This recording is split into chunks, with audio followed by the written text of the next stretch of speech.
नमस्कार आणि welcome to the new blog of the Tanaya Nikhil. मी तनया तुमचं अगदी मनापासून स्वागत करते आपल्या आजच्या ब्लॉगमध्ये. तर आजच्या ब्लॉगमध्ये हा अनवॉन्टेड पाहुणासुद्धा आलेला आहे. बट असो तर मी मागे एक जी पोस्ट टाकली होती की आज एनिथिंग टू आई, वहिनी, दादा, पप्पा. तर सगळे तर मला एकच सापडत नाही घरात, कारण सगळे वेगवेगळ्या कामात असतात. बट आई आणि वहिनी सापडलेत, सो मी त्यांना घेऊन बसते. आणि जे क्वेश्चन्स रिपीटेड आहेत ते नाही घेणार, बट जे आहेत त्याच्यात तुम्हाला पण इंटरेस्ट वाटेल, म्हणजे तुम्हाला जाणून घ्यायचे ते प्रश्न नक्कीच घेईल. So stay tune. बघा माझी आई आणि वहिनी, कारण त्यांना म्हणजे तुम्हाला ते जास्त आवडतात सध्या माझ्यापेक्षा. बट ठीक आहे, चलताय. चला तर तुम्ही दोघी रेडी आहे?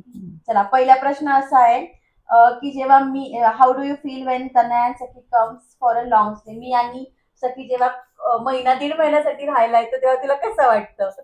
छान वाटतं. उलट मी वाट बघत असते, कारण की गॉसिप मारायला पण एक पार्टनर होतो आणि माझे बरेच काम कमी होऊन जातात. संध्याकाळचा आणि थोडा सकाळचा स्वयंपाक शिफ्ट होऊन जातो. तुला कसं वाटतं आम्ही येत होतं? मुलगी आल्यावर कोणत्या आईला छानच वाटणार. आणि यांना कसंही वाटलं तरी मी माहेरी येणार. वहिनीचा एज्युकेशन काय आहे आणि तुझ्या लग्नाची गोष्ट? माझं एज्युकेशन B.Pharm आहे. आफ्टर 12th मी डिग्री केली चांदवडला.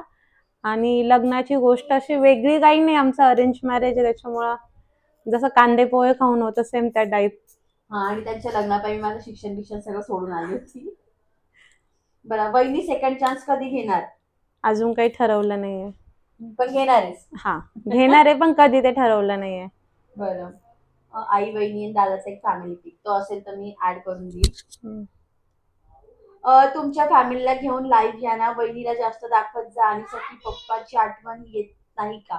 येते, सखीला पप्पाची आठवण येते आणि तिला ब्लॉग मध्ये घ्यायला आणि किंवा लाईव्ह यायला ती घरीच नसते. तिला आता पाय पडून बसवलं इथे. ओके, एक ब्लॉग आई सोबत तुझ्या लहानपणीच्या मेमरीज शेअर कर, बनव ना. नक्की. माझ्या आहेत अशी गोड आठवणी. मग भरपूर आहेत. ओके, फॉर यू आई. काकू, तुम्हाला गौरीला बघून तनया ताईचं बालपण आठवतं का? हो, आठवतं. पण तनया इतकी हट्टी नव्हती जेवढी गौरी हट्टी आहे. तनया थोडीशी मोठी झाल्यानंतर हट्टी झाली आहे, पण गौरी फारच हट्टी. गौरीला असं वाटतं आजी बाबा फक्त आपलेच आहे, बाकी सखीशी शेअर नाही झालं पाहिजे आणि तनुशी पण नाही झालंय. त्यांच्या दोघींशी थोडंसं जरी गोड बोललं तरी ते म्हणते. तिचा एक डायलॉग झालाय आता सध्या, पोरीकडे जरा बघत जा ना, पोरीकडे जरा लक्ष दे ना. हा कुठून शिकली माहित नाही. पोरगी रडते, तुला डोळे पण नाही पुसतात. ही कुठून शिकली हे तिलाच विचारावं लागेल. आणि मला म्हणते एखाद दिवशी जर पप्पा खूप सखीला घेऊन फिरले किंवा मग माझं काही हे झालं ती, ए बाई जागे तू तुझ्या घरी. फटके द्यायचे तिला आम्ही कसं हे नाही प्रवृत्तीने करत की ती खूप गोड वगैरे काही बोलतेय, बट तिची शब्दफेक अशी असते की आम्हाला असं वाटतं की खूप हसू येतं. ही कुठून शिकली, ही कोण बोलतं घरात असं. तिला असं वाटतं तिची आजी बाबा तिचे, हा, मम्मा फक्त दादा तिचेच शेअर आहे, नाही share करायचे, नाही फक्त करायचे. माझे. हा, हा, even सखीशी गोड बोलला तरी तिला नाही आणि आवडत. सखीशी दुसरं कोणी खेळलेलं पण सहन नाही होत, कारण सखी पण फक्त तिची. हम्म. तसं अवघड काम आहे, बट चालू आहे. बट मी अशी नव्हती ना लहानपणी. जास्त हट्टी होत. काय? कमी हट्टी होती ना मी लहानपणी, असं म्हणते. माझ्या बालपणात Okay. होतं ना. तुमचं अरेंज मॅरेज की love marriage? Arrange marriage. Arrange marriage आहे. देन वहिनीची करिअर जर्नी. करिअर जर्नी 4थी पर्यंत आमच्या घराच्या पुढे शाळा आहे. वाडी शाळा, जिल्हा वाडी परिषद. वाडी शाळा. त्यांच्याच घरात हा, त्याच्यामुळे तिथे 4थी पर्यंत.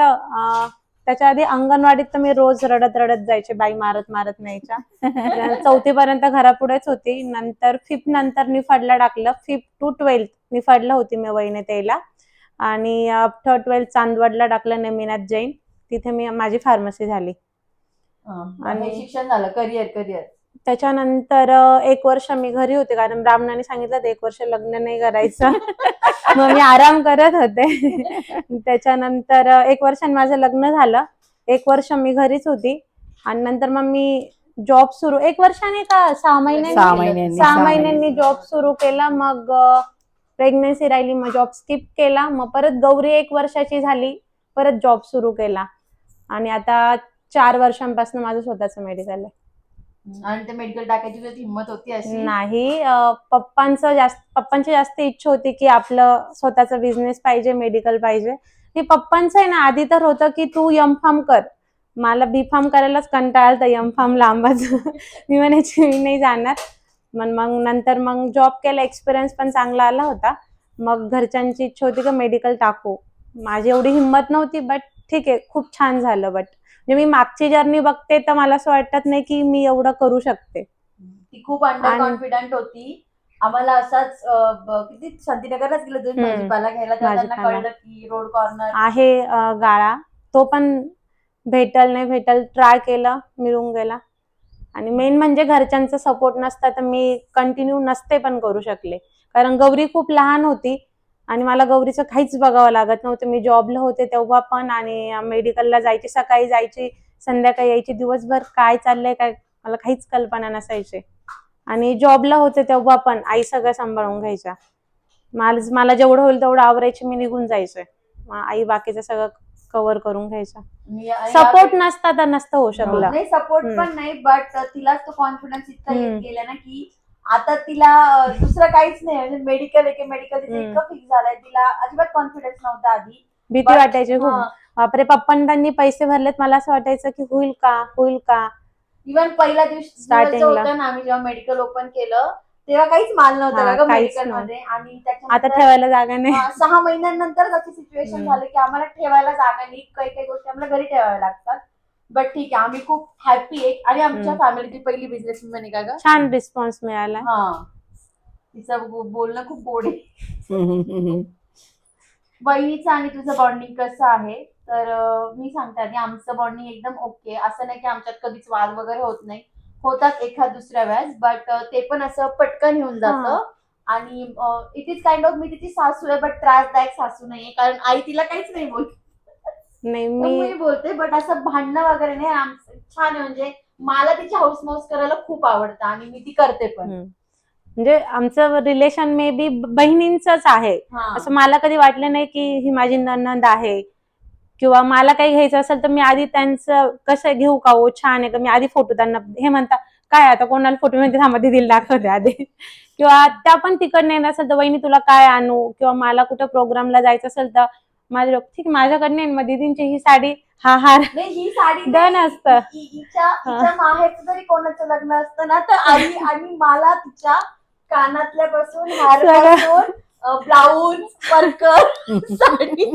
आणि हा हाऊस मौज पण सगळी दीदींनी केली आहे. डोहाळे असो, बर्थडे असो, सगळ्यांची, घरात कोणाची पण असो, त्यांचा आधी पुढाकार असतो की हे असं करायचं, ते तसं करायचं वगैरे. मी बॉदरेशन नाही टाकत. मी असं काही हे नाही करत तुम्ही मला. म्हणजे इव्हन माझं आणि यांचं काही झालं तरी आधी मी यांना कॉल करते, असं असं झालं तुम्ही दादाला सांगा बरं का. दादा ऐकतो ना. आणि आम्ही अशा पण एका टीम मध्ये, कारण आई आणि दादा एका टीम मध्ये, आम्ही टीम मध्ये. म्हणजे आमचं काही जर काम आहे, आईला असं म्हणतो की तुला तर फक्त दादाच लागतो. मला प्रश्न आहे तुमच्यासाठी की तुमच्या दोघींचे भांडणं होतात का, आणि झाले तर ते कसं सॉल्व्ह करतात किंवा काय असतं? नाही, आमचे भांडणं तर आजपर्यंत तर झालेलेच नाही. कधीतरी मला तर आठवत पण नाही, एखाद 2 वेळेस असं झालं असेल की नाही मला नाही ही गोष्ट आवडली तर मी तेवढ्या पुरतीशी बोलत नाही. परत ती आल्यावर ती मला आई आई करते, हे सांगते, मी विसरून पण जाते की मला बघा असं करून गेली म्हणून. तर नाहीच, म्हणजे मी तिला कधी सून म्हणून वागवलंच नाही, कारण मी प्रत्येक गोष्टीत तिला कधी वाटलं नाही की ह्या माझ्या सासू मी प्रत्येक पाणी आलं म्हणजे सिरियसली असं म्हणजे असं नाही की तुझा व्हिडिओ आहे म्हणून आम्ही सांगतोय, असंही नाही. पण मुळात मी तिला मुलीसारखंच वागवलंय. आणि म्हणून मला असं कधी वाटलंच नाही की यार मी माहेरी जायलाच पाहिजे. कारण मला इथं बहिणीचं पण प्रेम भेटलं, आईचं पण प्रेम भेटलं, की म्हणजे जे पाहिजे ते मला ती गोष्ट भेटली यांच्याकडून पण असो, किंवा आई पप्पा दीदी, त्याच्यामुळे मी हॅप्पी आहे. असं पुढचा प्रश्न तोच आहे की तू माहेरी का जात नाही, किंवा तू माहेरी कुठलं माहेर आहे तुझं? नाही, माझं माहेर शिवडी आहे, निफाडला. मी आधी जायचे जेव्हा माझी मम्मी होती, ती आजारी असायची, कारण पॅरालिसिसचा स्ट्रोक आला होता. नंतर लग्नानंतर 1 वर्षांनी मम्मीची डेथ झाली. त्याच्यानंतर मम्मी कमी केलं थोडं, आणि मेडिकलमुळे पण शेड्यूल बिझी झालं. आणि असं असतं ना की 4 दिवस जाऊ, रिलॅक्स राहू, असं नाही, मला इथंच रिलॅक्स वाटतं. तिचा रविवारचा जो हाफ डे असतो ना, ते तिच्यासाठी स्वर्ग सुख असतं. म्हणजे मी खूप हॅप्पी आहे. त्याच्यामुळे मग मला असं कधी खंत नाही भासली की मी जायलाच आणि मुळात तिला पाहिजे. खरंच वेळ भेटत मला नाही. वाटलं रिलॅक्सेशनला बऱ्याच बायका जातात, मी इथे संडे म्हणजे लेट उठते, मला संडेला फिरायला चला, मला सगळे लागतात. बाहेर जर जायचं, आई तुम्ही पण चला, दीदी तुम्ही पण चला. ती हा, असं मला कधीच होत असं नाही की ती एकटी आणि जाते दादा असं. एकटी हा. जाते, म्हणजे तिला म्हणावं लागतं की जागा तुम्ही दोघं, आम्हाला नाही यायचंय. हम्म. आता ह्या संडेची गोष्ट आहे की मम्मीला लिटरली अजिबात इच्छा नव्हती, मम्मीला ओढून ताणून घेऊन गेली ती. तर गोड, आणि मला पण त्या दोघींचं ते खूप आवडतं, कारण ना आणि आमच्यात पण वाद न व्हायचं कारण एक हे की मी काय लग्नाआधी खूप, म्हणजे यांच्या लग्नाआधी मी काय खूप काम करत नव्हती. तर हिचं लग्न झाल्यानंतर ना पप्पांना असं वाटायचं की मी हिला मदत करावी. पप्पा मला म्हणायची हे आवर्ग ते आवर्ग. तर पप्पांना म्हटलं तुम्ही असं म्हणू नका, मग तिचा असं गैरसमज होईल की मी आधी काम करायची आणि ती आली म्हणून मी काम करत नाही. तर मग ते पण हे झालं. आणि आईचं आणि तिचं असं होतं की ती आल्यानंतर तिने 4-5 दिवसानंतर किचन ताब्यात घेतलं, म्हणजे घेतलंच ताब्यात. तिने सगळे डबे बिबे बदलले. तर माझी खूप चिडचिड व्हायची की हे कुठे ते कुठे. पण मम्मीने तसं कधीच नाही दाखवलं का ग की नाही, माझं पुढे असं आहे, ठेवलंय. आधी आपण एवढ्या वर्षी संसार केलेला असतो ना, हम्म. आपल्या पद्धतीने केलेला आहे ना. मग आता तो त्यांचा संसार आहे, त्यांनी त्यांच्या हा, पद्धतीने आईने करायचा. असं कधी इंटरफेअर की केलंच त्याच्यामुळे नाही माझं की असं काही नाही की तू तू ही असंच वस्तू इथे का कर, तू ठेवली. तसंच माझी कर. चिडचिड व्हायची की अगं मसाल्याचा डबा इथे, साखरीचा डबा तिथे, पण आई म्हणायची करू दे ना, ती करते, ती नवीन आहे. हम्म. तर मग आणि मला ते खूप आवडतं त्या दोघींमधलं की म्हणून मी माझ्या व्हिडिओज मध्ये त्यांना खूप अप्रिशिएट पण करते, कारण मला ती ऍक्च्युली खूप चांगली वहिनी भेटली. म्हणजे मी आजच अराउंडच्या माझ्या मैत्रिणी वगैरे त्या कधीच पॉझिटिव्ह नाही बोलत, असं म्हणतात की माझ्या वहिनीने असं केलं तसं केलं. पण माझ्याकडे सांगायला तसं काहीच राहत नाही, कारण ती हे पण करते की आईला काही बरं नाहीये, तर मी हो. बघितलंय की तेल लावून दे, पाय चोळून दे. ते हा. पप्पांना बरं नाही तर पप्पांच्या गोळ्या काढून जा, किंवा मग मम्मी घरी नाही तर पप्पांचं कोण करेल, अशी अडचण कधीच येत नाही. आणि म्हणून मी तिला अप्रिशिएट करते, तिचे लाडही करते. एखादी कुणकुणी असती तर मी तिला खूप त्रास दिला असता. नाही, मला त्यांच्याकडनं तसा रिस्पॉन्स भेटतो, एकदम सॅटिस्फाईड. माझ्याकडे कुठल्याच प्रकारची कंप्लेंट नाही. त्याच्यामुळे मग मी पण मम्मी पप्पा सारखं असं राग आला तेवढं पुरतं, परत मम्मा असं होतं, ह्या कधी बोलतील आई आई आई, मला कळलं नाही यांना राग आला तरी नाही आई. सोडत नाही ती पिच्छा. आणि तिने अरे, लापट actually, टाईप आहे मी. हे पण खूप जपले, माझ्या मावश्या वगैरे देतात, आत्या वगैरे नाही, येतात. माझी त्या पण तेवढं देतात, त्या हा. पण खूप प्रेम करतात. असं आमच्या कधी आत्या ऍक्च्युली चांगल्या आहेत, अजिबात हम्म. आत्या काही पात्या नाही हा. आमच्या. तर आणि तिला फक्त असं घरात नाही, तिला आजूबाजूचे लोक पण खूप अप्रिशिएट करतात त्या दोघींना की तुम्ही छान बॉन्डिंग छान छान आहे राहतात असं. म्हणून. या गडबडीत मी प्रश्न इकडे तिकडे करून टाकले. Just a minute. हा, आज एक प्रश्न जे मला माहिती ते विचारते मी, की तुला सखी आणि गौरी मध्ये असं कोण वाटतं, कोण जास्त त्रासदायक वाटतं? तशा दोघीही त्रासदायक नाहीये. आहे, म्हटलं दोघी तर त्रासदायक आता आहेत. सखी ना कशी येणार आहे, 1 महिना 15 दिवस, तर तिचं तेवढं आपण ऍडजस्ट करू शकतो, हट्टीपणा. पण गौरी मात्र खूप हट्टी झालीये. ती त्रासदायक बिलकुल नाही, तिचं खूप आजी बाबांवर खूप जीव आहे. खूप जीव आहे, पण खूप तिला ना जीव हेवा पण खूप आहे. फोनवर बोलताना सुद्धा तू आतूला हे म्हटली, तू तिलाच हे केलं.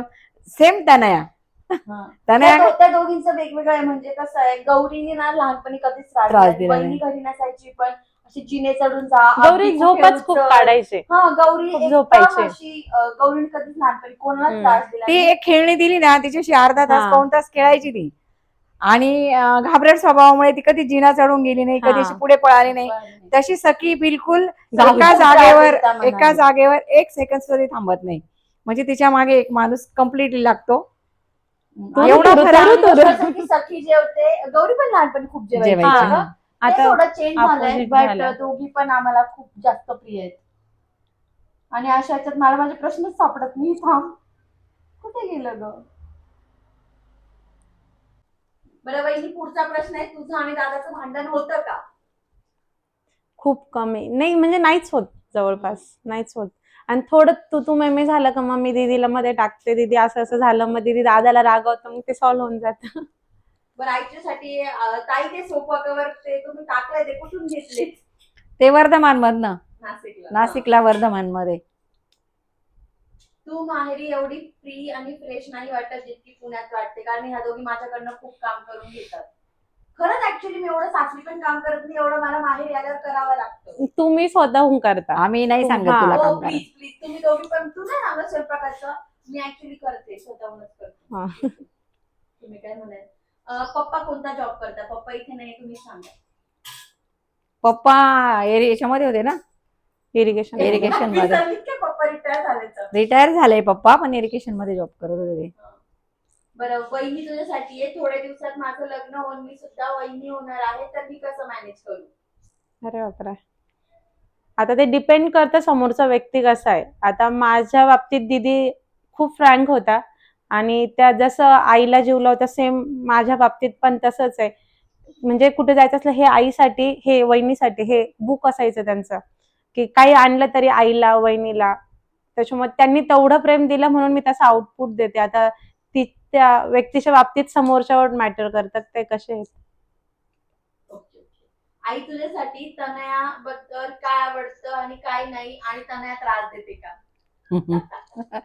तनयाने मला आधी खूप त्रास दिलेला आहे, जेव्हा कॉलेज लाईफ मध्ये होती तेव्हा. त्रास म्हणायचा असं म्हणजे तिला जाताना 2 डबे लागायचे, ते वेळेवर टिफिन लागायचे.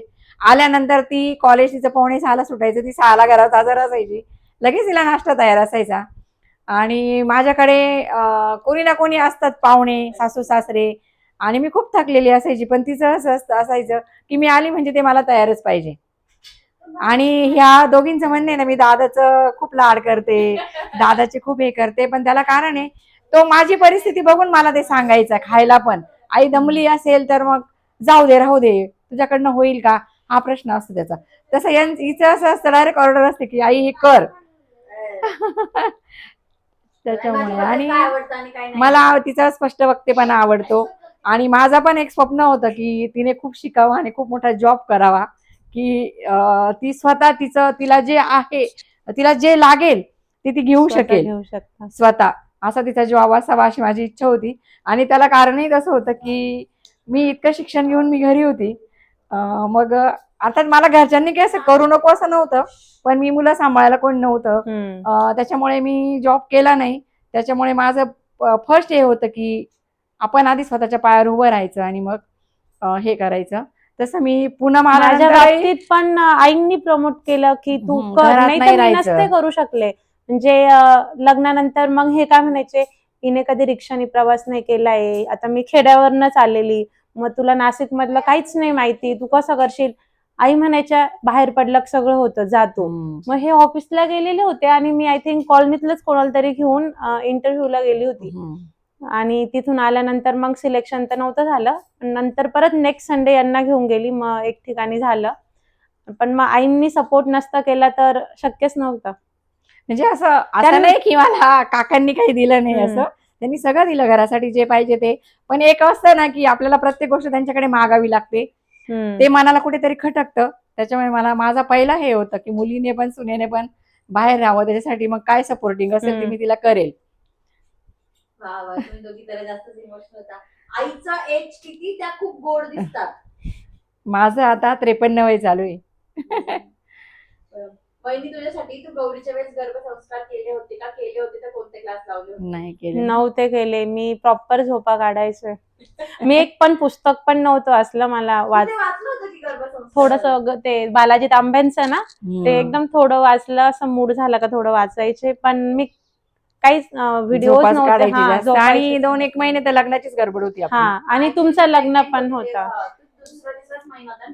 आणि मुळात तिने डिलिव्हरी होईपर्यंत सगळं काम केलं, कुठलंही काही जपलं नाही असं की हे करू नको ते करू नको, की मी हे उचलणार नाही, काही नाही. जायच्या दिवशी ती स्वयंपाक करून गेलेली. म्हणजे मला काही त्रास पण नाही झाला ऍक्च्युली, असं की हे दुखतंय ओमिटिंग वगैरे असं काहीच नाही. मी पायऱ्या पण धडाधड चढायचे उतरायचे, काहीच नाही. आणि तिथून जाताना पण खूप रडली होती की तिला बाहेर जायचं. मला जायचं. तिला इथेच जायचं शक्यच नव्हतं, तेव्हा आजी पण होती आमची, नाही करता आलं. पप्पा आणि दादा काय जॉब करतात? पप्पा इरिगेशन मध्ये होते, ते रिटायर झालेत आता. आणि दादा इंजिनियर आहेत, 1 लॅक्सो मध्ये. फार्मास्युटिकल कंपनी नाशिक मध्ये तिथे.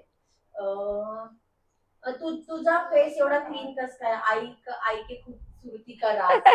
नाही ग बाई, मी तर काहीच लावत नाही. 2-2 दिवस तर मी क्रीम सुद्धा लावत नाही. योगा करता? पण मी योगा करते रोज. अर्धा तास तरी योगा करते मी रोज.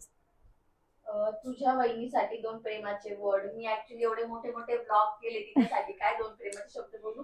बट मी तिला अप्रिशिएट करते. मला ती खूप आवडते सुद्धा, कारण ती माझ्या आई वडिलांची खूप काळजी घेते ऑनेस्टली. अजून आपलं बॉन्डिंग पण झालं. सगळेच खूप गोड आहात तुम्ही. थँक्यू. बहिणीचं एज्युकेशन पण झालं. बहिणी सेकंड चान्स घेणार आहे काय, याच्यावर हे बरेच प्रश्न आलेले आहेत. घेणार आहे बट अजून फिक्स नाही. त्या बाळाचे आमच्या गप्पा खूप हाल करणार आहे असं वाटतंय पण आम्हाला. हा, त्याच्यामुळेच भीती वाटते. गौरीला बाकीचे लोक शेअर करायला नाही आवडत. मग म्हटलं अजून 1-2 वर्षांनी. अजून एक प्रश्न मी असं सांगितलंय, दिस इज अबाउट दादा, he looks like a south Indian hero. आम्हाला पण असं कधी कधी वाटतं. इव्हन तो मराठी हिरो आहे ना, वैभव तत्ववादी, त्या Same. ऑफिस मध्ये बऱ्याच लेडीज म्हणते की दीपक त्यांच्यासारखा दिसतो. बहिणी इतक्या स्लिम कशा, वर्कआउट डाएट करता का? नाही, डाएट पण नाही करत आणि वर्कआउट पण नाही करत. 3 टाइम दाबून खाते. मॅक्स खाते आणि पण तिचा अगं- होता का? काय माहिती. पण तिचा मेडिकलवर हे होतं ना, तेवढं exertion होतं ना. आणि आम्ही सकाळी आमचं जे मशीन सुरू होतं ते रात्री बंद होत नाही. रात्री असं बंद होतं का एवढे मेल्या काय झोपतो. कोणी काही करू. बरं आई, तुझ्यासाठी काकांनी तुमचे सगळे स्वप्न पूर्ण केले का? हो, केले. ओके, आपण एवढेच प्रश्नांवर थांबत, कारण खूप सारे प्रश्न. तर असा काही होता आपला आजचा व्लॉग. जर तुम्हाला आवडला असेल तर डू लाईक, शेअर आणि सबस्क्राईब. आणि तुमचे अजून काही प्रश्न असतील तर डू कमेंट. आपण भेटूया पुढच्या व्लॉगमध्ये. Thank you so much.